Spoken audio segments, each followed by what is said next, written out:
This is Creepy and Geeky, a part of the Morbidly Beautiful Podcast Network.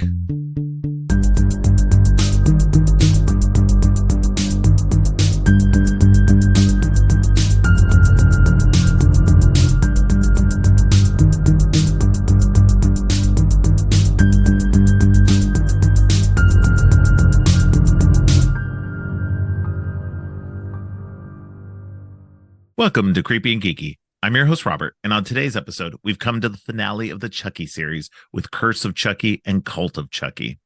Joining me today is returning guest Amber Knapp. Amber is the owner of the blog Another One for the Fire. Welcome back to the show, Amber. Oh, thank you for having me and letting me get on a microphone and rant. I will always take the opportunity to come back. You've been so gracious. Yeah. I don't know. It's always been a lot of fun. So, this should be another fun episode. We're talking. Man, thanks for letting my dog now co-host as he's licking my face in front of the microphone. Well, you can say hi, Brody. This is the fourth and final episode of the Chucky series, and yes, like I said, we're talking Curse of Chucky and Cult of Chucky, which are both the last two movies in the movie franchise so far, and they are written and directed by Don Mancini, who's written or co-written every installment in the franchise except for the remake, and these are hashtag not my Chucky. Yeah, and these are two of the three movies that he's directed. So it's these movies are interesting because they kind of reboot the franchise in a way.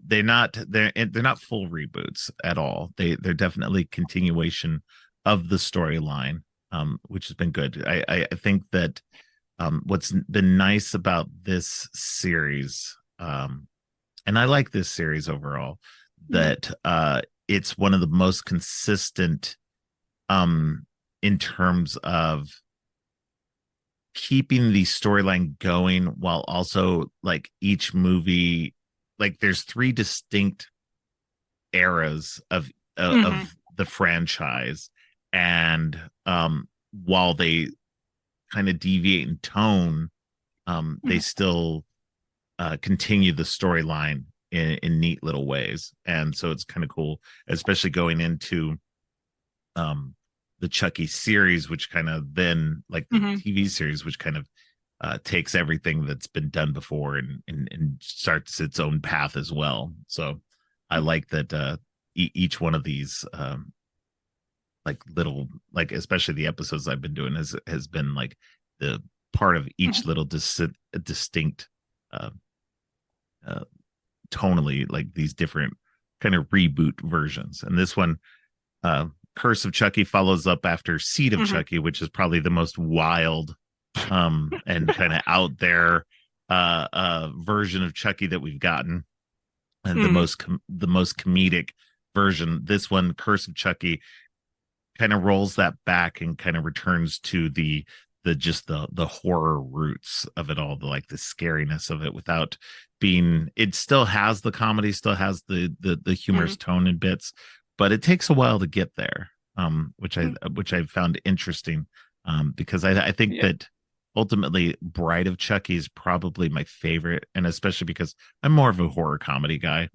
And in terms of the tone and stuff, Bride of Chucky seems to get it the best right. That was my gateway. That was like Horror Gateway, and Chucky Gateway was like seen. I think like Comedy Central was showing them. They were showing Bride and Seed of Chucky. Yeah. So, like, over summers away from school, it's like, yeah, I'm just gonna watch whatever's on TV, and it's like, of course, edited for TV, but it's like, nope, I watch Bride and Seed of Chucky. Yeah. Like, those were my introductions to the Chucky series. I didn't see the original Child's Play for years after that. Funny. Still, no, but so let me get your thoughts on Curse of Chucky, like kind of your overall feeling of what you like and dislike about this first movie, Curse of Chucky. Yeah, well, like, I feel like with starting to talk about Curse, I kind of have to talk about Cult because these Okay. were both the direct-to-video sequels that Right, he right, did. And it was what? Curse came out in 2013 and Cult was 2017, right. I think. I didn't see both of them until both of the movies were out, so it might have been like 2017, 2018. And I watched Cult before I watched Cursed. I don't remember if that was a Oh, that's conscious funny. decision or if it was like that was what the family video had, so I rented that one first. Right, And like it kind of worked in a sense of watching a movie and then watching a prequel right. Yeah. afterwards. Like some of it worked as a prequel sense, some of it did not. But I'm trying to think because when I watched it with the commentary again, as we were talking about Curse was sort of rebooting the franchise and getting back to the horror element, that was what Don Mancini said of it was not only rebooting the story, but it was getting back to the sort of darker roots of it where it's not cuckoo crazy Chucky that we were getting in Bride and Seed. It's Right. a Charles Lee Ray story because you get the whole flashback of, well, I mean, spoiler alert, obviously, if you haven't seen it, of the Charles Lee Ray story and how he knows Nika and her family and all of that. So that was really nice. Of like, I mean, plus just Fiona Dourif coming in as Nika is so Right. satisfying. Yeah. Which learning in the commentary, she originally read for Barb Oh, that's in funny. Curse, which I don't see it. Like, because oh my goodness, what is her name that plays Barb? Danielle She's got that. Basutti. Yeah, Danielle Basutti. Because I remember I love Insidious 2. It's probably my favorite Insidious movie. She had Curse and Insidious 2 come out in 2013, so she had a heck of a year for playing Right. a bad bitch. But yeah, it's like you couldn't picture Fiona Dourif as Barb. You can only picture her as Nika, I think. Yeah, I think she does a really good job at playing Nika. I think it's awesome that she grew up with Chucky. I know there's a whole Hmm. documentary called Living with Chucky, and I haven't seen that yet, and that's definitely on my list of things to watch now that Oh, I cried. I've done this. Yeah. So like So so good. I in part, this is coming around the same time that Chucky season 3 has come out. I'm Hmm. not yet caught up on the series.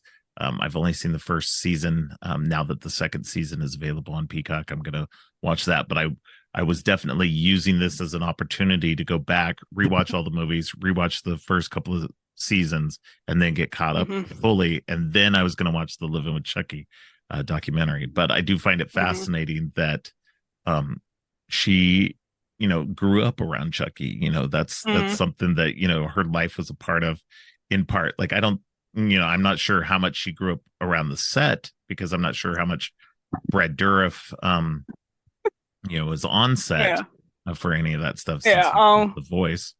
It's But funny you mentioned that because I think it was during the Curse commentary because it was Don Mancini, Fiona Dourif, and then Tony Gardner, I believe, who's the effects guy who does Chucky. And Fiona Tony Dourif, Gardner, yeah. yeah, and Fiona Dourif had been talking because obviously her dad, and apparently, other fun fact, her birthday is like end of October, so apparently the Chucky doll did make appearances at her birthday party. That's so funny. But she said like her earliest memory of Chucky was during the filming of the original Child's Play. And the day she visited set was when they were filming, like, well, not filming, but recording the audio for the end scene where Chucky's burning in the fire. So she just walked into a studio and sees her dad in a box just screaming nonstop in pain and loud. And she like Yeah. freaked out and like ran and hid. And like that was her earliest Chucky memory That's so was funny. that. And it's like, oh, that's terrifying, but also really nice that you see how it rounded about now. Yeah. Yeah, no, I think it's fascinating just, to be part of that and to grow up with it and then to eventually become a major part of the franchise Hmm. also, and everybody can talk about nepo babies and everything. Yeah. And I get it. Don't get me wrong. I do Yeah. understand it and I agree to a certain extent. There are definitely some people in the industry who have Hmm. gotten a leg up because, of who they're, because they're related to somebody. Yeah. But I think that if you got the talent to back it up, then I'm a Yeah. little bit more forgiving of that. And Hmm. Fiona Dourif definitely has that talent. She plays good Nika, and then being able to essentially play her father now, um, Oh, you know, that is was just it's so brilliant. satisfying. Yeah. Yeah.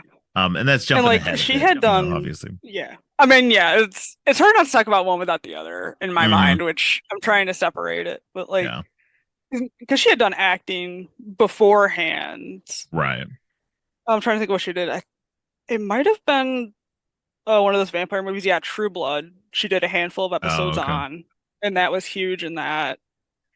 And like, if I remember right, it was Brad Dourif talking to Dominic Senior, like, hey, maybe just have her read for like one of the side roles. And Right. then she read for Barb, and Dominic Senior's like, no, I think she could do the lead. Yeah. So it was like N- part of who you know, but partially also she was already acting. yeah. No, and I think that she does a really good job at it, and she's carrying the load of this Hmm. duology here with Curse and Cult, and that's the fun thing about it. It takes it back to its horror roots. It kind of Hmm. takes it back to the beginning in a way. There's a lot of similarities with Curse of Chucky that to the first movie, to Child's Play Hmm.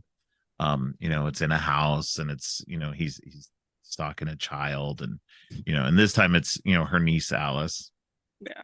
and he's killing the family and everybody inside. It's an interesting movie. I really enjoy both of these a lot, Hmm. um because of taking it back to that, as much as I love Bride of Chucky, Hmm. that I think that taking it back to making it more scary and everything is fine. Yeah. It's I think what we associate most with Chucky these days is kind of what we get in Bride and Seed, a lot Right. of that kind of attitude and that kind of comedy aspect of it. But Yeah. again, that is here. Hmm. It's not, he didn't go straight from going, oh well, I'm going to completely dial back all the comedy and just make him scary. No, the comedy's still there, and that was the fun thing about it too, was that towards the end of the movie you discover, because at first you're like, you see this new Chucky doll and it's Hmm. got such a weird design too. It's not like It the does. facial structure on it looks so weird, and you're just like, what is going on? Why did they change the design of this? Hmm. um and then you find out later on in the movie that it's just makeup.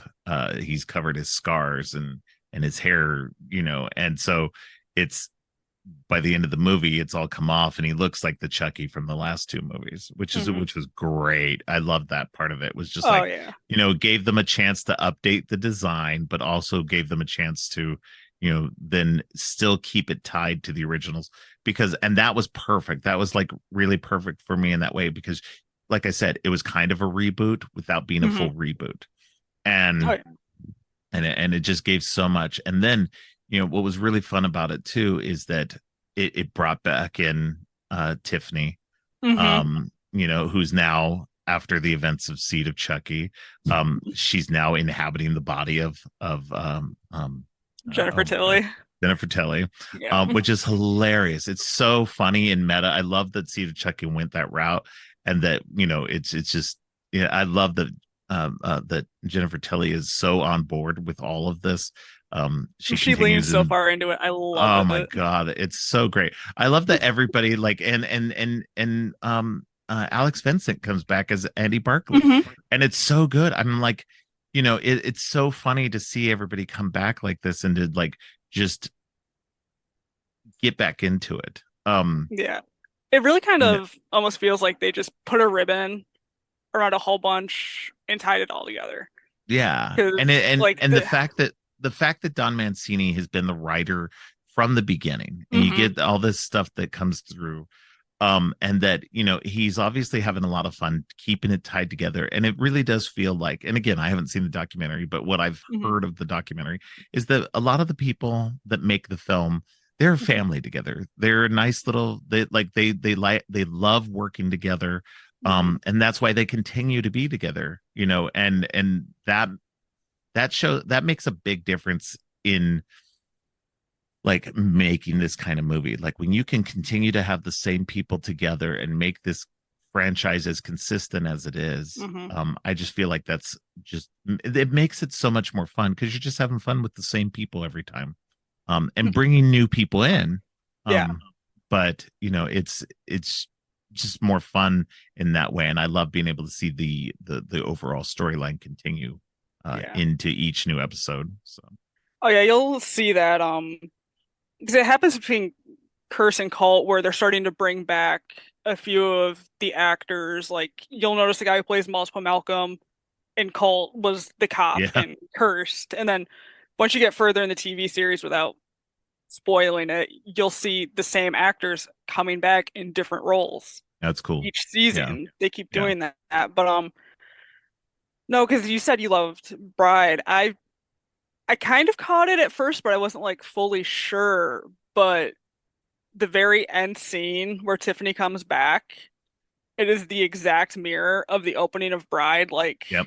the Yep. blue tint, the dialogue of the cop is exactly the same. Oh yeah. Because I'm like, it's like I watched it and I'm like, I feel like that's exactly what he said in Bride. And sure enough, watching the commentary, because Mancini's like, yeah, we wanted to bring back, the darker elements of the original Charles Lee Ray story, but then bringing back in some of the elements of Bride of Tiffany comes back. Chucky's Right. got the scars on his face. It's the cop at the end. It's this, it's that. And so it kind of has what is it? This place has got everything. It Yeah. really does. No, it's great. No, I think that's really cool the way they've been doing that. Like it just makes things more fun. In so Hmm. many ways, even when you're making this a more serious movie, there's little, Hmm. subversions, in terms of bringing some of that comedy in. It's a little bit more darkly funny than it is, than some of the other ones. It's not Chucky going wildly, you know, crazy and off the rails.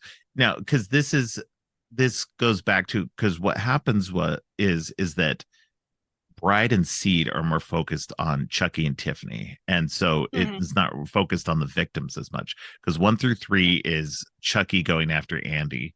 Hmm. And then we veer off that finally and get to, just about Chucky and Tiffany. And then this one brings it back, and now we get this whole new family, and you're just like, well, why is Chucky after this family? What is so important? Hmm.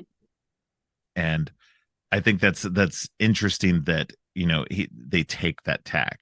Um, Good or bad, I think that it still works. That it's just, it's an interesting to go from Seed of Chucky, and I get that Seed of Chucky kind of went Hmm. really wild out there. Um, and it did totally.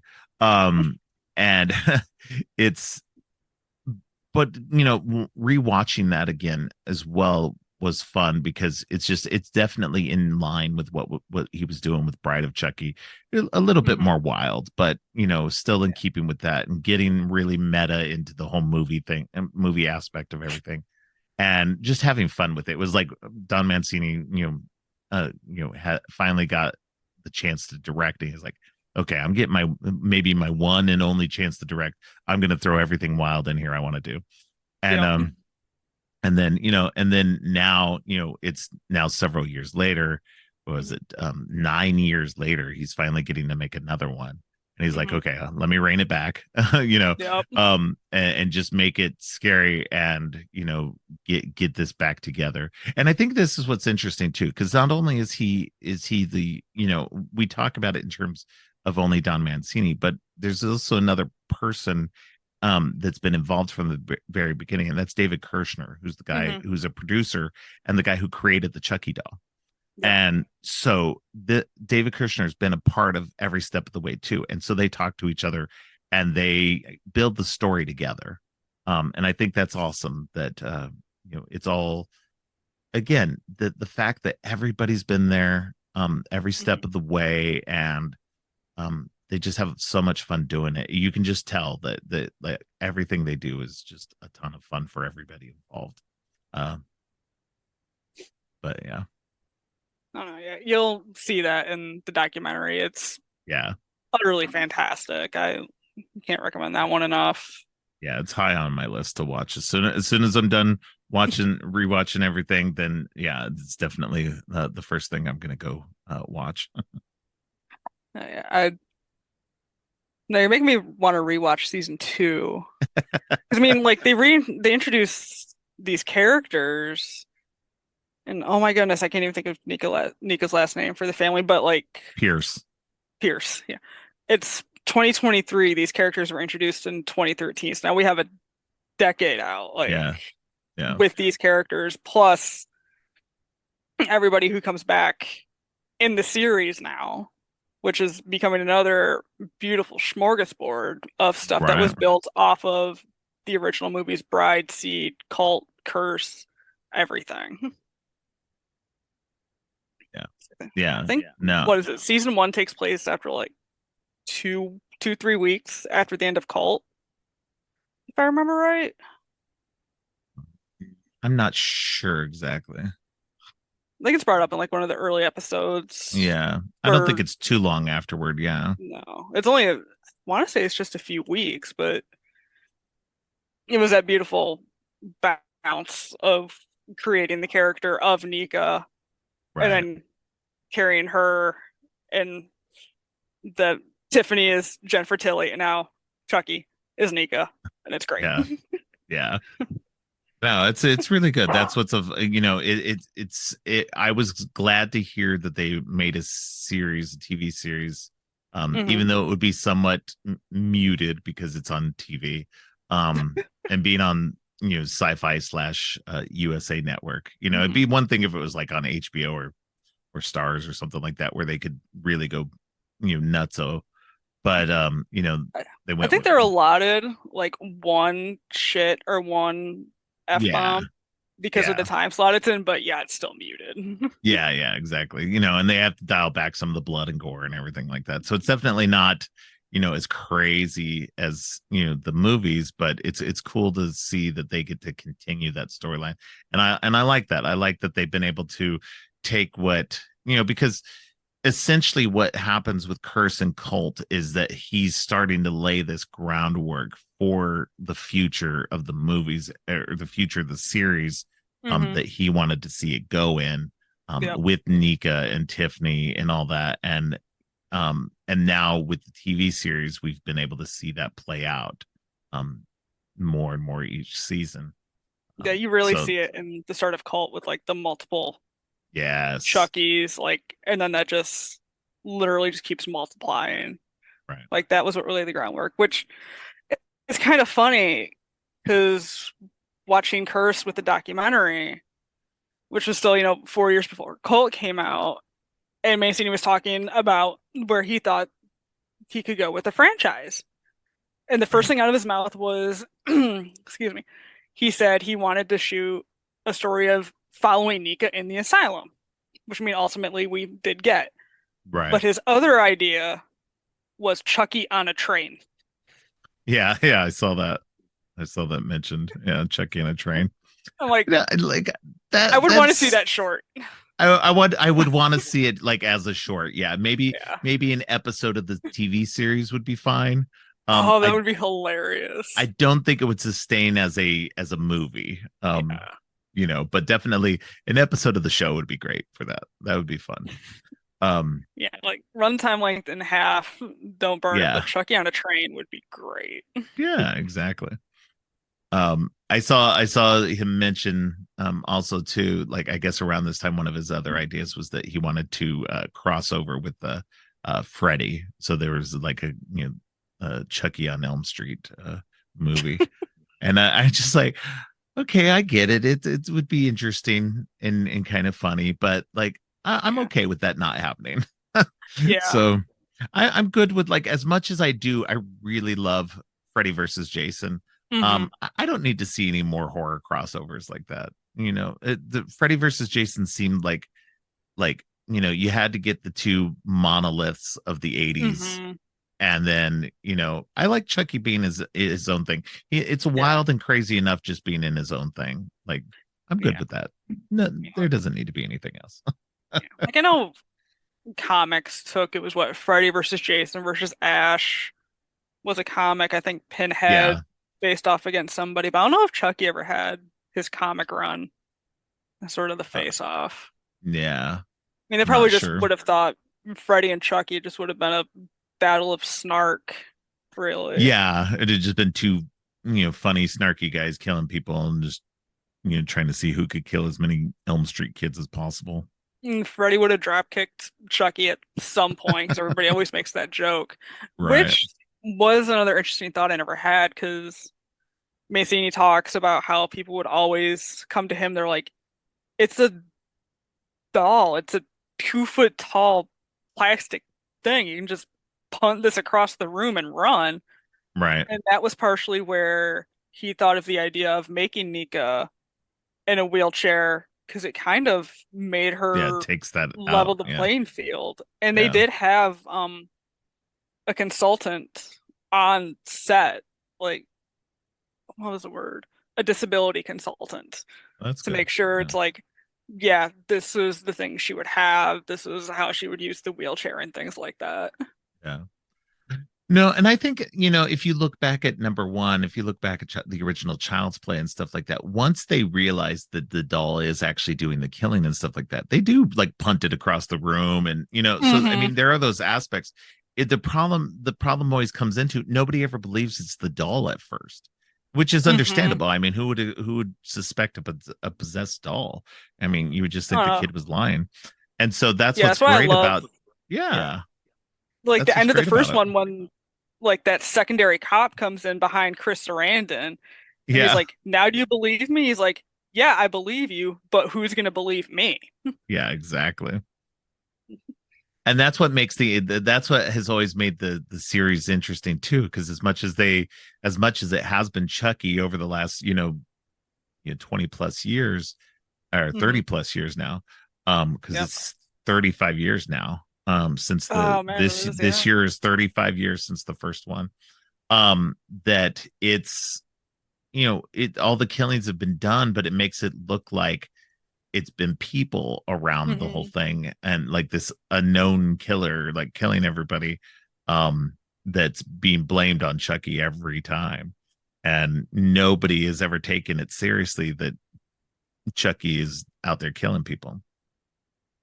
So it's just there's been this urban myth, and that kind of goes into what happens in Seed of Chucky, that where they're making the movie based on these these characters of Chucky and Tiffany, because nobody really believes it, but it becomes almost this meta Yeah. aspect in that one, similar to what Stab is in the Scream universe.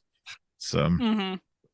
but you know, but I think Curse is interesting because we get a little bit more of Charles Lee Ray's backstory for the first time. Hmm. It's our first kind of look back at that. We've never really, we get pieces here and there through the storyline, through the rest Yeah. of the series. Like when Tiffany shows up and we're like, oh, okay, he's had this girlfriend that's been, who's also a killer. Yeah. And then Just now shows up we get, 20 years later. yeah, and Yeah. so now we get this other aspect of it, that he was you know ultimately, that the reason why he's after Nika's family is because he was obsessed with their mother, and Hmm. had her held hostage, and she's the Hmm. one who called the cops on him, Hmm. that ended up in his death, at the beginning of Child's Play 1. So Yeah. it's a neat little extra add-on backstory to it all, and the reason why all of a sudden he's weirdly trying to kill this family. Yeah. I honestly love that it has a Yeah. reason to it. Like, I Yeah. know not to bring Halloween into it, but people are always like, "Oh, it was better when Laurie wasn't Michael's brother. And I'm like, I kind of liked it, honestly. I'm in the minority of it, but like the reason of him going after Nika, it's like, dude, why? It's like, oh, he's Yeah. pissed. Well, and it makes sense in this context, Mhm. especially because as much as Chucky is a serial killer and he'll do whatever to kill anybody, he also largely sticks to something. I mean, the first three movies are him sticking to the course of trying to kill Andy, Mhm. or take over his body. And then it's and then the next two are just him and Tiffany together, just kind of doing their thing. And um so he doesn't, as much as he does kill, like especially in Bride and Seed, he's killing Mhm. more randomly, nobody connected to him or whatever. Yeah. That But at least with this, he's like, okay, well, I'm going to get serious. I'm going to go back and I'm going to go start targeting all these people. And, specifically, obviously Nika and her family. And then, at the end, we find that he's also targeting Andy again.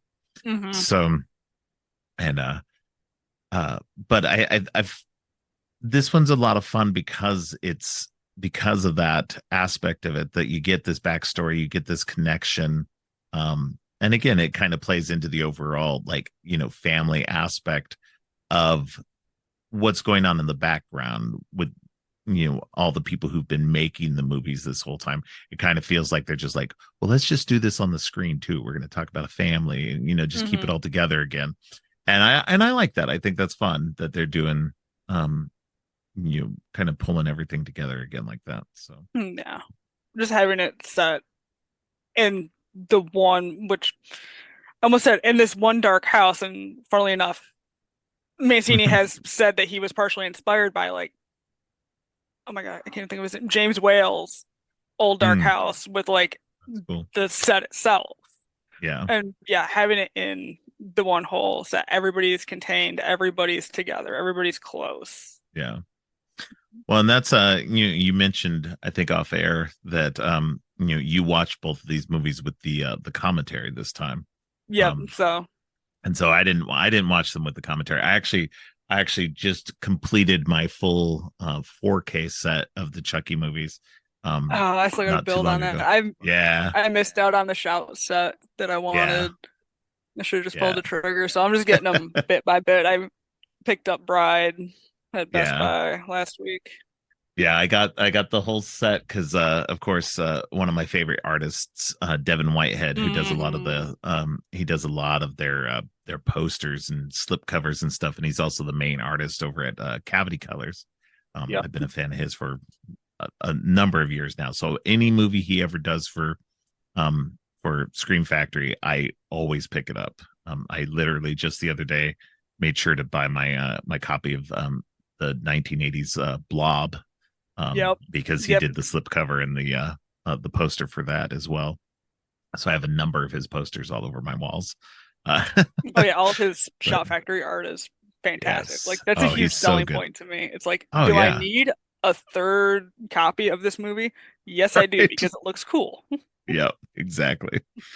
So yeah, so I picked those up in a heartbeat. Plus, I was just like, I like these movies. I'm gonna get them on 4K. It'll be cool because I already had the set before in the on Blu-ray, but I was like, I'll Yeah. upgrade. Plus, it'll give me a better thing. The only Yeah. disappointment is that Scream Factory, they had Devin Whitehead do the slip covers and posters for 2 through 7, but not number 1, which was Hmm. really random and weird. I was like, well, why wouldn't you? Because um they already had another older slipcover for it, that they did before, I think, with another artist, and so I think they Yeah. were just reusing that one, which was disappointing because I was like, it kind of throws out the whole It's not the if you're unit gonna set. have, It's like yeah, the book it's series where one's taller than the other on the right, shelf. exactly, yeah, exactly, so it looks weird, but Yeah. I it's still have fine. that old, it's the DVD box set Yeah. of, I think it just goes through Curse. So I have Cult on Blu-ray. It's like, oh. I'll eventually like we're eventually gonna make the 4K jump. Like Yeah, we already have the TV. I've got the player on my Christmas list. It's like I'm just yeah, gonna build up my 4K collection and might as well start. yeah. I did it. If I did it a couple of years ago when um who was it? What did they put out on 4K? Oh, I ended up buying the second sight version of Dawn of the Dead Oh, on 4K. I ended up eventually selling it because I was like I needed the money at the time. yeah. And so I was just like and it got me got me a little bit of good money, but not the greatest, but it was fine. Um, but I bought the 4K player for that. I already had the 4K TV, of course, but I bought the Yeah. 4K player for that. And then I wasn't super. I was like, okay, I'll buy 4K whenever I can. It'll be fine. Yeah. But I wasn't super into it. But lately, over the last year or so, I've just been um upgrading every chance I get to just any. I've got a huge list, of course, on Yeah. my Amazon wish list of everything that I need to upgrade. But so now, and anything new I buy, anything new that comes out, just immediately I buy it on 4K, just you know, Yeah. Like to keep up rather than having to go back and redo stuff later. pretty much like I did And that Scream Factory, yeah, and oh Scream Factory's been oh the putting out Scream all their Factory. stuff. They're now upgrading everything up to 4K, so I've just been grabbing whatever I Hmm. can of those as well. Yeah, Anyway, go ahead. What were you saying? I was very tempted on their Night of the Comet 4K. Yeah, Not I gonna lie, haven't it's picked that great. up yet. Yeah, I haven't picked I that have one the up yet, but Blu-ray, it's on the but I would same. double Yeah, dip. But yeah, and like half the time, as we're off on this tangent, yeah. like because the movie packs used to be Blu-ray DVD, and I Yes. can get 4K Blu-ray. Yes. And so like when I was at Best Buy, it was when Prey came out. They didn't have the Steelbook, Yes. but they had where you can just get the Blu-ray for this price, or you can get the 4K and Blu-ray for like $5 more. And I'm like, Yeah. yeah, why wouldn't I get the 4K and Blu-ray for like five, $6 more? I'm just gonna get the Yeah. 4K and watch Prey like Exactly. that. No, and that's what I think is interesting too. And because I was doing the same thing. I used to just buy the Blu-ray DVD digital combo Hmm. packs. I always bought those. And by and large, I would just watch the digital anyway. Because it was easier to do. I could just pop up Vudu and watch it on digital. Always much easier for me to do. Hmm. I always do my digital codes every time so um but um but I always found it to be a waste when I'm buying the Blu-ray DVD combo packs because I knew I was never going to watch the DVD because it's Yeah. such inferior uh, quality, and Yeah. so Like even I never upscaling it with the noticed it. Blu-ray or Yeah. 4K player, it just looks terrible. So Yeah. Like I didn't notice it for the longest time, but my 2017 It was a Blu-ray DVD combo pack. right. And I went to watch it at a friend's house, and like they just only had like a PlayStation to watch it on, which plays DVDs but not Blu-rays. And so we watched it Right. on DVD, and I'm like, oh my God, there's actually a humongous difference between DVD and Blu-ray. I'm gonna There be is. that physical media person now who's like, no, if it's gotta be Blu-ray or better crap. Well, Not and gonna update so much. and and I don't want to throw shade on anybody, but I see so many horror fans still buying DVDs. And Oh I yeah, like and don't 90% get of my shelf is DVDs. I mean, right. going to like, disc replay or resale places, it's like, hell yeah, I'm gonna buy It's this for sure super it's cheap. cheap. Yeah, it's cheap, but the quality is so bad now that I'm just like, especially if you're watching it on a 4K TV or whatever, Hmm. you can see just how terrible they are now. Yeah, And and like so much is still being lost because I know yeah, example Prom Night 2 that has no yeah, release, but I found it right, at a resale place. It was in like a box set right. with 10 movies. It's like, oh, the first two prom nights are in this box set. Well, mine now. Yeah. And The picture's never gonna absolutely, get better. yeah, and absolutely. If it's only available on DVD and it's never been put out on Blu-ray and I really want it, yeah, of course I'll buy it on DVD. That unfortunately for some weird reason, the movie Revealer was only put out on DVD. It was never put out on anything past DVD, which was really bizarre. Because it's a newer movie that came out on Shudder just like a couple of years ago. And so I still bought it because I wanted the special features. Yeah. more than anything. And so because if I'm going to watch it, I'm going to watch it on Shutter where it's in better quality. Um, Hmm. I think and that was why I double dipped on Evil Dead Rise now because the Steelbook has the ugh, commentary. stupid. I just did the same thing I this was, last week because I knew it was coming out, but then I saw your post about buying it, and then I was like, oh my god, mhm. I gotta buy it. I ended up having to drive an hour away to Oh, a Best Buy because there was none even remotely close to me who still had a copy because it was like Thursday when I thought about it, and I was yeah. like, oh my god. So yeah, so I And ended it up wasn't doing that, available and I for don't. shipping either, which was dumb. No, exactly. So it was really frustrating. And I ended up going out and buying it. And as much as I hated it, that I ended up double dipping on something like 2 months after Yeah. I had done that. Like it was literally two Yeah. months ago that I If this bought was the like a 4K. year afterwards, we'd be like, eh, but it's like, no, this movie just came out because I bought Well, that 4K pack when that hit. Now I bought the yeah. 4K Steelbook just Yeah. for that. Well, I'm more Paid mad at 35 myself bucks for a commentary. and I'm more mad at myself about it because I said I wasn't going to buy the 4K, the original 4K copy, because I was just like, well, I'll just buy it on digital at 4K, which I know Yeah. isn't the same quality, um, Yeah. isn't as native 4K on a disc, Mhm. but I was still like, well, I'll just buy it that way. I have it. I have a copy and Yeah. everything. And then, of course, 2 months later, they're like, oh yeah, Best Buy is going to have one with a couple of special features. I was like, you guys suck. I mean, So that was the whole kind of thing. It was like, did I want it? Of course. Was I yeah, mad there was no special features? Yeah, we yeah, all were mad at absolutely, that. yeah. Evil Dead is known for having good special features, but they're Mhm. also known for having Evil Dead is one of the worst perpetrators of the double dip. Because As I'm they looking at have my done shelf right so many, now yeah, they've done of so many it. different versions of these movies with different special features and everything. It's just, Plus, oh, you it's have so the remake, ridiculous. then you have the unrated remake, you Yeah. have Army of Darkness, and you have the director's cut of Army of Darkness. I have what? Let me count: three, five, seven. I, including the TV series, I've got like 10 boxes up there. See, now I've streamlined it. Now I have the 4Ks of every version of every Mhm. movie available because Scream Factory put out the 4Ks of Army of Darkness and the 2013 Evil Dead. And I almost got the Steelbook Army of oh, Darkness in I Best Buy did. with because it was I the did. 4K, and I was like, oh, Yep. I'm so tempted. Yep. I got I was that like, one I because I want to wanted the update. poster. Yeah. Yep, the art again. Yep. But it's Yep. like some things I just can't get rid of. Like, do I want to update my Ash versus Evil Dead TV series to Blu-ray? Yes, Yes. but I can't get I rid of have my season two DVD. It's signed by Dana DiLorenzo and Lucy Lawless. oh, That's of going course. nowhere. I Like have that might get buried with me. so I have the only thing that I still have that's lesser than 4K. I have two things, and I know this is wildly off topic of Chucky, but that's fine. Works. I have a Blu-ray copy of The Evil Dead. It was like the Best Buy exclusive, so it's got a bonus disc of features. Because if you buy Evil Dead now, Hmm. on Blu-ray or even on 4K, um, it's just only has commentary.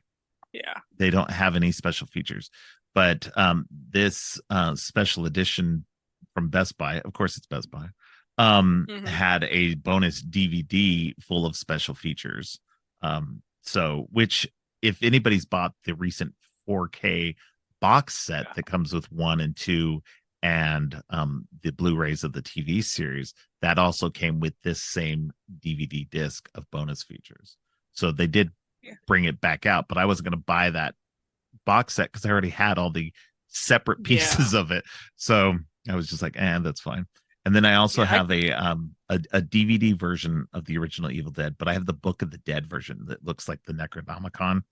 Um, Oh, and nice. I have that one actually signed by Bruce Campbell. He came to a signing where I lived at back in Albuquerque, like I don't even remember back around the time that he was making The Man with the Screaming Brain when he Yep. was releasing that.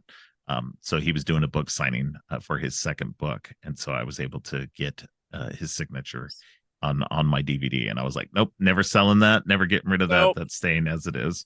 So I don't know, some things between nostalgia factor or if it's signed, you're not getting yeah, rid of. yeah, Like my absolutely. DVD copy of Your Next is signed. I have it on Blu-ray too, but I'm not getting rid of the DVD. But anyway, back to Chucky. So Yeah. but yeah, with Curse of Chucky, I think it's a lot of fun. And I think that we get the tease at the end with Andy. Hmm. Andy comes back into the movie, Alex Vincent as Andy Hmm. comes back to the series, and in this, Which they were he's able to keep so under wraps, which good for them yeah. in the age of the internet. Well, and then the interesting thing about it too is that it's only on the unrated cut. In the regular, you know, Yep. regular cut of the movie, that scene isn't in there, so you have to watch the unrated cut. So I think I've always watched the unrated cut Yeah, I've only ever too. seen the unrated cut of both of these movies. And both of these movies have those little after credit bits. This one has Hmm. Alex Vincent returning as Andy Barclay. And it's fun because it shows that Andy is prepared, Yeah. is like, he's been waiting for Chucky to come back, and I Hmm. think, and it's interesting too to correlate, because how you mentioned Halloween before, Hmm. that Halloween has the same aspect of somebody who's been through this trauma and who's prepared Hmm. for this. In terms of the David Hmm. Gordon Green trilogy, we see her so many years later. Yeah. But I feel like, it's very similar in the ways they do this. Andy's been prepared. He Yeah. was ready for Chucky, and as soon as Chucky pops out of that box, he's got a gun on him. Hmm. Um, Which I mean, they kind of talk about almost a bridge into cult, really, because of that opening yeah, scene where it's yeah, him in the cabin locked down with guns yeah, and everything. Because they joke in that commentary, they're like, "How did he get all this money? I don't know, probably insurance. Remember about him freaking yeah, dying, yeah. or but it's like he went to the military academy. He's got knowledge. He's not some random nut. It's like, no, he's Yes. dealt with this PTSD. He's never felt safe in his life or anything. Right, exactly. And so he's prepared. You see that, like you said, that bridges into Cult of Chucky. And at the beginning of Hmm. Cult of Chucky, we meet him. He's on a date, and the date has now Googled him. And Hmm. she ends the date because she's just like, you got issues. Yeah. And and I feel bad for the guy, and I like Hmm. it too. Like, I don't know how much acting that Alex Vincent has done between the Chucky movies that he did in the beginning and these that he's done now. But I don't think it was too much from what I looked at before. Was That's he didn't okay. do a whole lot of acting in between. But As coming I back to have the up character, IMDb looking. yeah, he's he's a very good actor, Hmm. and goes right back into the character very well. So I thought that was really cool. Nope, he's just done. He did a few things when he was still young, right after Child's Play, Right. movies I've never heard of. He did a couple other like off-brand horror movies, like The Dark Military in 2019. But yeah, he only has 14 total acting credits Yeah. on Yeah. So IMDb. yeah. So again, yeah, he's not done a whole lot of acting, but I think he holds his own in this cast, and it's Hmm. great to see him back. I think, and I go into this more in the previous episode where I talk about Hmm. Child's Play 3, that Justin Whalen Hmm. does a good job at playing Andy, and he's very much a good look-alike Yeah. for Hmm. Alex Vincent. He looks like what Alex Vincent would have looked like at that age. Hmm. Um, and so I think it was a good choice, especially because that movie came out a year after Child's Play 2 did. Yeah. And so, they had to make a jump with an actor because there was no way Alex Vincent was old enough at that time. So at No. least they got somebody who looked enough like him. So it's not so disruptive in Hmm. terms of things, but it's great to see Alex Vincent come back to play the character he originated, and he Which, seems to be having fun. yeah, So which that's speaking of signed Blu-rays, my Cult of Chucky is signed by him. That one I'm never that's getting rid awesome. of. Yeah, and I heard he's great at conventions too. Like, he's been doing the convention rounds the last few years as well, and Hmm. Yeah, I think he yeah, had I think it was from Child's Play 2. He has like one of the screen used dolls at his yeah, table. And yeah. like when you take pictures with him, you get the screen used doll in the picture too. He was pretty chill. That's awesome. That's awesome. Yeah, yeah, that's very cool. I like that, and I love that the horror when horror actors, even the smaller ones, they embrace Hmm. their horror, roots and stuff like that. Somebody like I've seen Felissa Rose at a couple of conventions now, and Hmm. she's so great. I love when Oh, these people will go back and just really embrace that aspect of I'm their lives. dying to meet her one of these times. Like I have Sleepaway Camp, the Camp Arawak shirts. It's like, let's see, you get 80s gym shorts and tube socks on my Amazon list. It's like I've got to meet her and I gotta do it in costume. But like even oh, I cannot think of his name, but funnily enough, going back to Insidious 2, oh, the guy who played the Bride in Black in that I'm not movie, sure. I have no idea, but I love Insidious 2 and I loved that villain with the Parker Crane. And I'm like, oh, cool, he's gonna be at this convention. I'm gonna go meet him. He was at the table in makeup in the black dress. He was That's spent the funny. weekend in his costume, and I'm like, hell yeah. Yeah. No, I think it's great when people, especially like even bigger actors, like somebody like a Hmm. Barbara Crampton or something like that. I've mentioned her Hmm. on the podcast before about how like I love that she's been so um Hmm. such a huge proponent for horror, and that she is continuing to make horror movies and now Hmm. producing them so much that she knows her name can get something made, so she's now Hmm. like doing it on that side of things, and I love that. And I hope it continues. I hope everybody continues to embrace it as much as possible. Hmm. um but yeah, like so you back to cult again. But because we were talking about Alex Vincent and him playing Hmm. so well at this and everything, and we get this at the beginning. He comes back from his date, and he goes into his little safe there, and there's the head from Hmm. the Chucky doll that the original Chucky doll, that I Hmm. mean the quote unquote original. Yeah. Everybody calls it the original because it's got the scars and everything like that, but it's realistically it's the one from, I'm presuming, the one from Seed of Chucky, because that's the last known one Yeah. that had been used, Yeah. had Whatever been went from imbued. seed to Yeah, curse, and then he blew its yeah, head off at the end of curse and then just kept yeah, yeah, and now is just torturing the hell out of it. it. Which is great. It's such a unique take on it all. I love But that he now it, gives him a hit. yeah, it's so funny. Like he goes out and just lights a joint on a Friday night, and he's nice enough to give the Chucky head a hit. Yeah, and then burns his head. Hmm. But uh it's just it's so funny. But this one, the Cult of Chucky actually brings something up whenever I was watching the original movie. Hmm. um that as I was going through the series a few years ago, something that bugged me finally came to fruition in this one, was the multiple Chuckies. Hmm.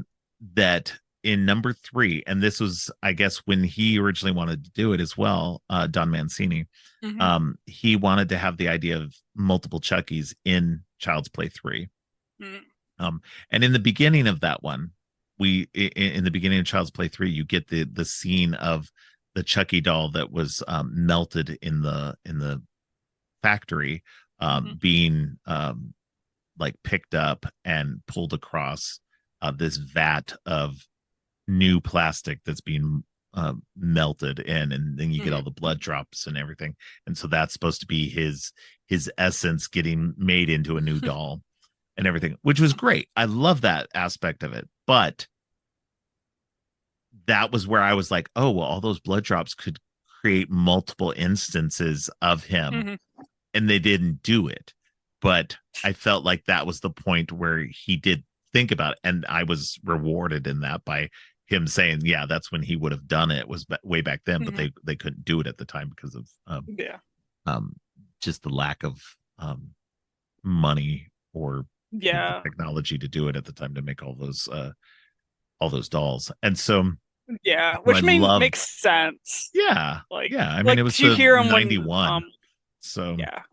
So now you always hear him talking about and Gremlins, how all those animatronics and all of them working, and how like the scene in the bar, they wanted to do more in the bar, but they're like, oh, absolutely not. We're already having enough hard times with all these animatronics doing all these crazy things. You're asking way too much. And I feel like at the time, all of those Chucky dolls would have been a massive undertaking. Oh yeah. Practical Well, and effects. they already have multiple dolls and versions of that in each movie anyway, because Hmm. for whatever other instance they need to use it for, they have half dolls or whatever they need to do with all the varying animatronics. But to do that with like multiples all on the same screen at once, that would just been so hard. Hmm. But I love that they finally bring it into play in Cult of Chucky, and then we get like all these multiple versions of Charles Lee Ray in each one of these different um Chuckies. Um and it just makes it a lot of fun, because Hmm. I mean it's obvious, pretty obvious from the start that there's multiples going on. Hmm. It's not much of a surprise when they pop up, and you do have them all there running around killing everybody. Yeah. But it does make it pretty fun. You get the mental hospital aspect of it, people's perceptions and everything, of course. So it's interesting too, because I did think it was the doctor being kind of shady and shitty was interesting, but it kind of would have been fun just to have like maybe a straight up doctor too, where he wasn't just a bad guy. um Yeah. because then just doubting everybody, because they are all you know patients with different mental illnesses and stuff like that. So it would be great to have had that aspect of where he just didn't believe it because he was on the up and up. And Yeah. so not Which, just because he was a speaking of crappy the asshole person. doctor, Yeah. what is his name? What is his name? Oh Michael man. Therio, because Yeah. he shows up in the series. Oh, okay. Yep. Is he the So again, dad? bringing the, yep, he in the first season, he's He's the the girl's father, dad, or right? yeah, he's the mayor's husband in Yes, the yes. first season. Okay. Yeah. Right. So again, with That's bringing right. I forgot actors about that. back repeatedly, Yeah. Yeah. and No, apparently and like he's like the nicest dude. He just plays an asshole in the movie, just really good at which playing I an asshole. love hearing that of Yeah. when it's like, God, this character's a prick. They're like, no, he was the nicest guy I've ever met. That's totally funny. And I love it. I love it when directors will reuse actors. Like I know there's a lot of people who are kind of like, "Oh my god, the same actor again." Ugh. But I like it because it just shows actors ranges. It shows just that loyalty to bring these people that you like back. Flanagan does it. Pretty much every director does it. There's people that they like working with. John Carpenter bringing back uh, Kurt Russell all the time. Hmm. It just Oh, and I can't it's think of just her name. Yeah. The one who yeah, plays and Annie. Yeah. yeah, it's just I Yeah. think it's great when you get all these. When a director has somebody that they like and get along with, and can inhabit different roles and stuff. And we're seeing that in the Chucky series as well with Devon Sawa, who Hmm. keeps playing different characters in these Yeah. in this series. So I think it's great that he just keeps reusing the same actors, just putting them in new roles, and it's a lot of fun like that. So, and as much as I'm not a big fan of the American Horror series, um, Mm-hmm. that you know it's cool to see them getting chances to kind of change characters. And I like that too, that the characters, maybe they're an actor in each season of something, but they don't, maybe their role isn't as big in each season as well. Like like Hmm. Flanagan uses his wife Kate Siegel a lot in his Hmm. stuff, but sometimes she's got a big role, sometimes she's got a very minor role. And so I like that it's like, okay, well, what kind of role are they going to have this season? So Yeah. It's always kind of fun to do that. The Leonardo DiCaprio point and snapping meme. It's like yeah, I'll do yeah, that through the movies. I'll do it through the series. It does make it really fun, and it yeah, also makes you know that they're having fun. yeah. Like, And especially with like the minor actors, like minor to the series, like not the main characters, like the Michael Theriot, that he's still a major part of the stuff now, but he's like, but he's just a side character. hmm. And so it's great to play that, oh, that guy. um Hmm. so that's a lot of fun for me. So Yeah. but yeah, no, I I have a lot of fun with both of these movies. I don't think either Hmm. one is, terribly breaking too much new ground. I mean, obviously Cult of Chucky does with the ability to, and it's the first time Cult of Chucky finally Chucky's able to inhabit a human. Well, Yep. we say that, but he did it with Alice at the end of the second one as well. Yeah. So, and we get a little bit of acknowledgement of that in this one, although we don't get too much of that in here. Yeah. Like she's just Um, brought up when, yeah, surprise, Jennifer Tilly's back. And yeah, they make the exactly. meta crack. She's like, anybody tell you look like Jennifer Tilly? She's like, oh yeah, I get that a lot. She's so good in these. It's I just, I know. love it. I I I love it. love her so much. I love that they get to play with that whole meta aspect of it, that she's really Jennifer Tilly, but Hmm. Tiffany on the inside. Hmm. But obviously, in this one we also see Tiffany is alive still as well. So it's like Hmm. it's a it's it's fun to see them kind of branch it out and to continue to put them in more and more different you know bodies and dolls and Hmm. everything. So it's a fun little aspect that he's finally achieved uh the ability to do that without completely spoiling it. And that's the thing though too, is that he embraced in Seed of Chucky, he Hmm. embraced the fact that he was a doll, and that he didn't want to be human anymore. He was having more Hmm. fun being the killer doll, the most Yeah. famous killer doll in history. And so getting to Yeah. see them continue into this, putting his essence into back into a person, like Hmm. splitting it off like that. Yeah. It's interesting. It makes the story more fun, and breaks it out into so many new directions. Yeah. Um, Yeah, I that think the funniest yeah, scene in the movie is those three Chuckies when they're yeah, arguing over who gets to kill Andy. yeah, This is the funniest thing. yeah. And the one's like, "Have you seen my hair?" And They're they're like, like, oh, "Yep, yep, yep, you yep, win. You're right." yep. Because that was, Uh, oh, what did they call him? I think that was like the baby Chucky because he had like the shorter hair, so he I was think like he a was called newborn. Buzzcut. Hmm. Yeah, yeah, yeah. I saw they had named each one different things, like Buzzcut, Hmm. something else, and I don't remember all the names now, Me neither. but yeah, yeah, but yeah, Should no, write that down. yeah. But yeah, these I really like the dark angle that these movies take. They're still humorous. There's still a lot of Hmm. humor in them. There's they're a lot darker, they're a lot more sinister. Hmm. But they don't lose that inherent Chucky flavor um Yeah. that makes them so fun and unique. And like I said, this is for me one of the most consistent franchises in horror. Hmm. And I love that they keep bringing people back. Case in point, at the end of this one, we get a post credits scene with Kyle coming back Hmm. to come torture the original Chucky's head that's still at Andy's place.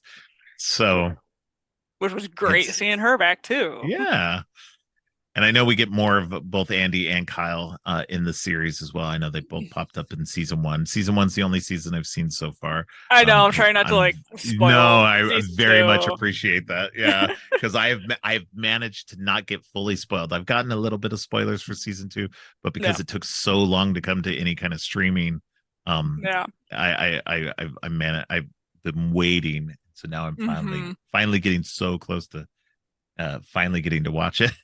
I think That you're gonna like it. It really yeah, takes more of the Bride and Seed turn yes, with that's what I've heard. things Yeah, in that. It's great. yeah, yeah. I'm very much looking forward to that. I'm looking forward to finally catching up enough to see the new season as it comes out. So Hmm. Let's say at the because time of the now the recording, you're only behind one episode. yes, yeah, yeah. I think I'm gonna try to fit in a few episodes. Try to fit in at least two episodes a night for the next little bit so I can get caught up, and Hmm. hopefully I'll only be a couple weeks behind by the time I finally get caught up. So, but yeah, no, Yeah. this is these movies. I think that what was interesting with these movies is that um that, because he changed the kind of the tone and the direction a little Mm-hmm. bit from the Bride and Seed Yeah. versions of where he was going with it, that he kind of, you know changed that stuff, that Don Mancini and David Kirshner, Mm-hmm. both of them, together have like kind of gotten it to where it's going now. They kind of like Yeah. were like, okay, let's put it on this track of where we want the franchise to go in the future. Mm-hmm. Um, and while still having a lot of fun, obviously, I feel like the series, the TV series now is doing more of a combination of everything. They're just all the tones, Mm-hmm. all the characters, and I think that's great because I think that's what makes Chucky fun is you can have all these different tones and Mm-hmm. still make it work. Um, Yeah. He talked a lot between Curse and Cult of right. a huge Brian De Palma influence in general, but especially his film The Fury. Okay. The a lot in Cult had Hitchcock feels down to like the straight rear window scene where Nika's Yeah. looking down on the funeral. Like he had a lot of like I don't want to say artistic but like darker influences come back around. So it tones Right. what camp we were getting from Bride and Seed, but it still kept the camp. Yeah. So like it reined it in, but it still let it take its proper course. It wasn't like a dramatic drop. It was Yeah. still here's my influence, here's what I liked, here's what I didn't like, here's a good balance and train of everything. Right. Yeah, and I think that's what makes it work ultimately. I think Mm-hmm. that, it because, he kind of tempered it. Seed of Chucky went like super high camp. Like I think with Bride of Chucky was camp, Mm-hmm. and then and took it in that direction. Seed of Chucky took it in to super high camp, Mm-hmm. almost too much, and then um uh, pulled it back quite a bit. I don't think he needed to pull it back quite as far as he did with Mm-hmm. Curse and Cult, but I think that's where we're now getting with the TV series, where we're kind of getting back into the more campy aspects of it, while Mm-hmm. still having that sinister tone to it, which I do enjoy. Yeah. I think that, like, he's finding that balance now, um, Mm-hmm. especially with the TV series, that works really well for the character in the universe. So, Oh, absolutely. He reined it in really well, and I think yeah, I mean, feel like almost in the same way that I feel like, say, Ash versus Evil Dead is the best yeah, thing in the universe. I think like the series is the best thing in the Chucky universe, and we really kind of have Curse and Cult to thank for that because it put that train on those tracks to head in that direction. Like, right, say what you want that they were direct to video sequels, it started that engine back right. towards this and getting the series revived to where we are now. Right. And I don't think them being direct to video sequels has any bearing on their quality or their Mm-hmm. um or the storytelling or anything. I think that, being direct to video or direct to streaming or whatever is perfectly fine as long as you tell a good story. Um Mm-hmm. and that's what ultimately comes out of both of these movies is, like, I only saw them Mm-hmm. on video. There would have been no way to see, like, I don't think I've ever seen a single Chucky movie in the theater. So being Oh, something direct to me video neither. doesn't matter to me. Yeah, being direct to video doesn't Yeah. matter to me. Most people don't tend to see a lot of stuff that's not on video. That's Mm-hmm. it's sure, we go to the movies if we can, and I Yeah. try to go as much as possible these days, but there's so many things that get in our way in life, and so Yeah. if as long as we can Yeah. see it in some way, and TVs are better now, so like I don't Yeah. care. So Yeah. um Even like theatrical releases are catering more to streaming. Like yeah. I'm sure any day now, Saw 10 is going to be out on streaming. Well, they've what they've done is they've shortened the window on that. Mm-hmm. It used to be a 90-day window between theatrical and streaming, Really? or VOD Yeah. release at least. And Yeah. now it's been shortened down to 45 days. Mm-hmm. So you get a month and a half in the theater before it jumps to VOD and or streaming. Mm-hmm. So yeah, I won't doubt that we'll see Saw X uh, on VOD pretty soon. Yeah. But what would I say? Like mid-November is probably when it'll show up. Um, Yeah. so, but that's not necessarily a bad thing. No. The I know there's a lot of people who feel that it's not the best and that we should give movies a longer theatrical run. And Mm-hmm. I agree that if a movie's Yeah. doing well, sure, something like Smile Mm-hmm. last year, that had legs. Mm-hmm. That a lot of people were going out and going and seeing it, and there were a lot of people who even after it came out on VOD were still going to the theater because they Mm-hmm. wanted to see it on the theater first. And that I Yeah. think is fine. I think that that's Mm-hmm. what a good aspect of that is sure, if something's doing well, continue to push it out there Mm-hmm. even despite VOD, because people will go to the theaters to go see something like this if it's Mm-hmm. something by word of mouth that they're hearing is like, hey, let's go see this, and then we can see it Mm-hmm. later on VOD. um Yeah. I don't think VOD or streaming or anything like that, um doing day and date, as much as I've liked it in the past for theatrical releases, Mm-hmm. it makes it easier for me to just sit at home and watch it, because I Yeah. got a pretty good setup. I've got a nice 55-inch TV with a surround sound system and everything like that. It's not super No. great, but it's Yeah. nice enough, and then I don't have to deal with theater issues. Mm-hmm. um so Yeah. that's always been my thing, is like, if I can do that, I'll do that. But Yeah. um, that being said, if a movie comes out the theater only, then I'll try to go see it if I can. I haven't seen the new Exorcist yet, but I'm not a huge Exorcist fan. So I want to rewatch the original first, which I haven't watched in over 20 years. Oh. Um, and so once I rewatch that, then I'll go and probably see the new one. So, Yeah. That one I mean, I loved the original, but I'm just gonna wait and see where that hits, be it Prime, Netflix, yeah, whatever. I That's think just me it'll. though. Yeah, That's just me. yeah, I think that one will eventually be on Peacock because it's Universal. So Oh, yeah, yeah, probably. yeah. Which I was But I gonna say? yeah, Yeah. Like I think a lot of it, like the accessibility of it is nice. yeah, Of like, yeah, these were direct to video, but go out, rent it for like $2. And I mean, I'm sure yeah, the pandemic had a lot to do with that because of the yeah, accessibility with movies that were going to come out, but then it's like, no, we're just going to hit digital. And then now you kind of have the backtrack of, say, a movie like Prey that went direct to streaming, but then everybody's like, why did this not go to a theater? Kind of a deal. It's right. some things were done well, some things were not. Yeah, like something like Prey Mhm. or even the new Hellraiser. I love that movie But so much. I've been on a big Hellraiser 2022 kick lately. like, yeah, and I think both of those could have potentially done well in theaters, especially Hmm. Prey, I think would have done Hmm. really well in the theater. Um, but it's hard to say. I mean, as Yeah. much as it's popular and been popular with everybody, it's hard to say. It could have come out and Hmm. it could have bombed. Yeah. As much as we want to believe that something like that could have done well and Hmm. would have had some kind of legs and everything like that, audiences are fickle.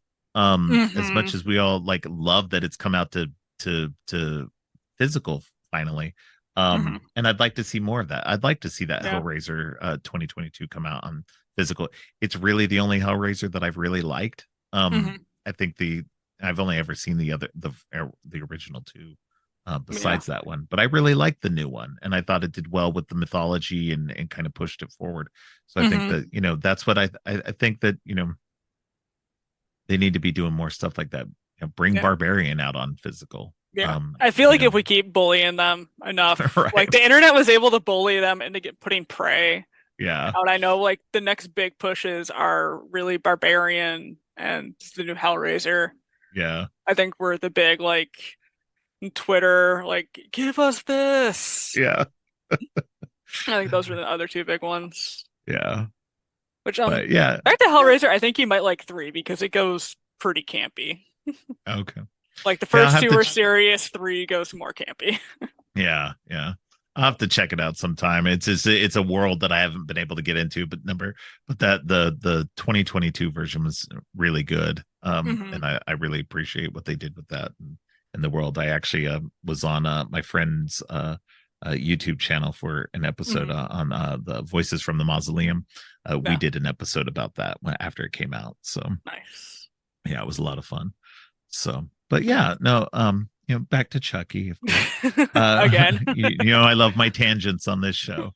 So, but yeah, no, Chuck, being that these are the last two movies in the Chucky movie franchise, Hmm. like we said, they were a good transitional piece, Hmm. that kind of reset the franchise in a direction that it's now been taken into in the TV series, and I love that Hmm. they've managed to now expand and grow the whole franchise in this new TV series. Hmm. So, and not many long running horror franchises get to do something like this. So it's great that Mancini's Hmm. getting to do all this.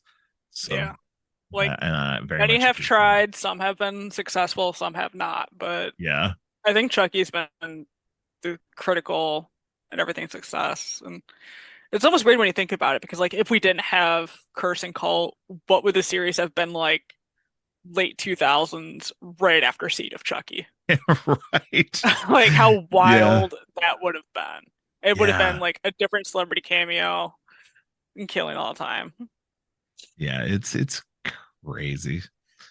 Uh yeah. Who knows what would have happened? It's just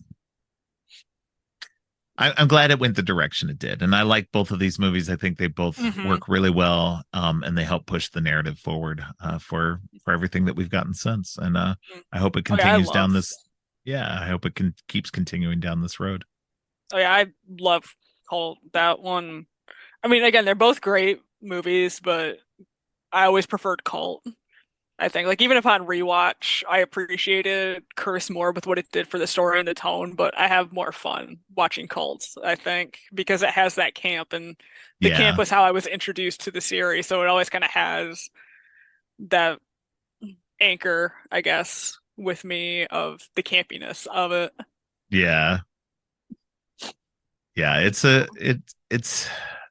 I think as long as they can continue to lean into just the right amount of camp, then it'll continue to work. And I agree with you. I think a Cult is my favorite over the two, between Curse and Cult. The multiple Chuckies works so well, Hmm. and just breaks it out in so many potential directions, Yep. that and having Nika now being possessed by Charles Lee Ray's, as well, one of Yeah. the other aspects of him. And it's just great Yeah. to see Fiona Dourif like in the TV series, playing her father, Yeah. playing this character. So it's Yeah. Like great being able that's, to see that. oh, what is it? Like that scene right after the Chucky kills Malcolm, and it's the Chucky doll, and then Nika as Chucky as whatever, and they're like Yeah. looking at each other and they're just both laughing manically. I'm like, that is so satisfying to watch Oh yeah, definitely. as a fan who just appreciates like, oh, these are great characters. Oh, it's my father-daughter doing this. And like the last half hour of Cult is just the starting gun for the series. It Yeah. feels like. Yeah. Absolutely agreed. Is there anything else that we haven't mentioned that you would like to mention Oh, about either one of these? I think I think I'm set. I didn't really have any notes. I was just kind of winging it, hoping everything was still fresh in my mind. Because my few Same. I just watched notes, these over the last couple of nights, so it's like, yeah, I think my it's notes fresh were enough. Yeah. yeah, it was Danielle Basutti having the heck of the 2013 with Yeah. Curse of Chucky and Insidious 2, and then all the De Palma and Hitchcock influences, which Yeah. I kind of kicked myself for not catching at least like the Hitchcock, because Rear Window is my favorite Hitchcock. I'm like, oh, I should have pieced that together, and then it's all split diopter, just split screen shots in general. It's like, yeah, I Right. think you don't notice until it's pointed out, and then you're like, oh, yep, that's obvious now. Yeah. It's so funny. All right. Yeah, I don't have anything else that I can think of to mention. So why don't you let people know where they can find you online? All right. Let me make sure that my one for the Blue Cloud place is correct because that's still new. But I'm still over at Twitter at another for the fire. That's another, the number four, and then the fire. And then over at Blue Sky, it's just Amber Knapp. Real basic on that one. I am on Instagram too. It's the Young Frankenstein reference of it's pronounced Igor, which Right. I'm sure you will tag me in there because it's kind of a long name. Yeah. Yeah, definitely. All right. Well, I appreciate you coming on. It was a great time again. I appreciate you having me again Definitely. for what, the third time now? Yeah, yeah. Third time. All That was right. always fun. Well, I'm glad. I'm glad. It's always fun having you on. And for hosting my dog who's been sitting next to me this whole time, being a very good boy. All right. All Well, right, I'm sweet. sure I will have you on again sometime soon. Oh, I would love it, All right. as I always do. All right. Mm. Thanks again to Amber for joining me. On Friday, Katrina returns to talk about Captain Marvel, and on Monday, I start a short series on vampire movies, and Donna returns to kick things off with Fright Night and The Lost Boys. Thanks for listening. Creepy and Geeky is a part of the Morbidly Beautiful podcast network. Please check out morbidlybeautiful.com/podcasts for more great shows. If you like what you've heard, please consider giving the show 5 stars and a review on Apple Podcasts and Spotify. Also, please share the podcast on social media to help spread the word. Make sure to subscribe on your favorite podcast app or at creepyandgeeky.com.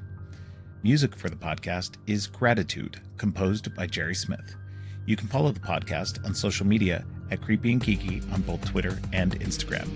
If you'd like to follow me, I'm GeekThulu on Twitter and Blue Sky, and geek.thulu on Instagram. You can support the podcast by ordering teas and more on TeePublic or by donating to the coffee page. All of the links are in the show notes. Finally, don't forget, stay creepy.